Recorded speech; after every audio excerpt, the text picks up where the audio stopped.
नमस्कार. अतिवृष्टी बाधित शेतकऱ्यांसाठी हेक्टरी 10,000 रुपये हे कशा प्रकारे मदतीचे वितरण सुरू होणार आहे व यामध्ये कोणत्या शेतकऱ्यांना 10,000 रुपये हेक्टरी मिळणार आहेत याची संपूर्ण माहिती संपूर्ण अपडेट आपण पाहणार आहोत. चॅनलवर जर नवीन असाल तर चॅनलला सबस्क्राईब करा व बेल आयकॉन प्रेस करा जेणेकरून तुम्हाला महत्त्वपूर्ण अपडेट्स नोटिफिकेशनद्वारे तुमच्याकडे पोहोचत राहतील. राज्यात अतिवृष्टी आणि पूर परिस्थितीमुळे नुकसान झालेल्या शेतकऱ्यांसाठी मोठी आनंदाची बातमी आहे. शासनाच्या वतीने रब्बी हंगामासाठी देय असलेल्या प्रति हेक्टरी 10,000 रुपयांच्या निविष्ठा अनुदान वाटपाची प्रक्रिया अखेर सुरू झाली आहे. या अनुदानाची कमाल मर्यादा प्रति शेतकरी 3 हेक्टर म्हणजेच 30,000 रुपयापर्यंत निश्चित करण्यात आलेली आहे. शेतकऱ्यांकडून यापूर्वी कृषी कार्यालयामार्फत फार्मर आयडी, आधार कार्ड आणि बँक पासबुकची माहिती जमा करण्यात आली होती. आता ही माहिती आवश्यक असलेल्या पोर्टलवर अपलोड करण्याची कारवाई सुरू झाली आहे, ज्यामुळे शेतकऱ्यांच्या आधार संलग्न बँक खात्यात 10,000 रुपये प्रति हेक्टरी अनुदान जमा होईल. दिवाळीच्या शुभ मुहूर्तावर ही रक्कम शेतकऱ्यांच्या खात्यात जमा होण्यास सुरुवात होईल अशी आशा व्यक्त केली जात आहे.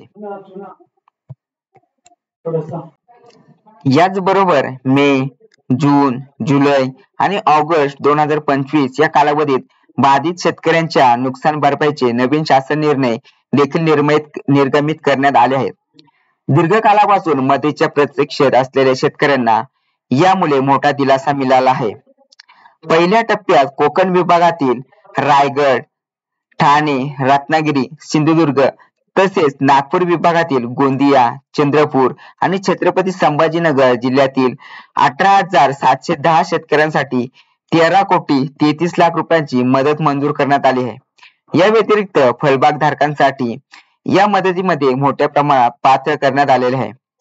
दुसऱ्या टप्प्यात मे ते ऑगस्ट 2025 या कालावधीत विविध विभागातील 26,237 शेतकऱ्यांसाठी 34,47,00,000 रुपयांची मोठी नुकसान भरपाई मंजूर झाली आहे. यात कोकण, पुणे, सांगली, नागपूर, वर्धा, नागपूर, चंद्रपूर, छत्रपती संभाजीनगर, बीड, लातूर, नांदेड, धाराशिव आणि अमरावती, यवतमाळ, बुलढाणा, वाशिम, अकोला या विभागामधील जिल्ह्यांचा समावेश आहे. नांदेड जिल्ह्यातील 145 शेतकऱ्यांसाठी 20,80,00,000 रुपयाची भरपाई मंजूर झाली आहे. नाशिक, अहिल्यानगर आणि सोलापूर यासारख्या मोठ्या प्रमाणात बाधित जिल्ह्याचा GR लवकरच येतील अशी अपेक्षा आहे.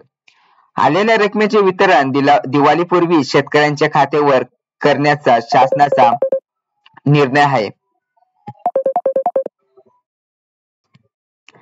अशा प्रकारे अतिवृष्टी मदती हेक्टरी 10,000 रुपयाचे कशा प्रकारे वितरण केले जाणार आहे याची संपूर्ण माहिती संपूर्ण अपडेट तुम्ही पाहिला असेल. व्हिडिओ आवडला असेल तर व्हिडिओला लाईक करा, शेअर करा आणि कमेंट करायला विसरू नका. त्याचबरोबर नवीन अपडेट मिळवण्यासाठी चॅनलला सबस्क्राईब करून बेल आयकॉन प्रेस करायला विसरू नका. भेटूत आपण नवीन अपडेट्ससह नवीन व्हिडिओ मध्ये.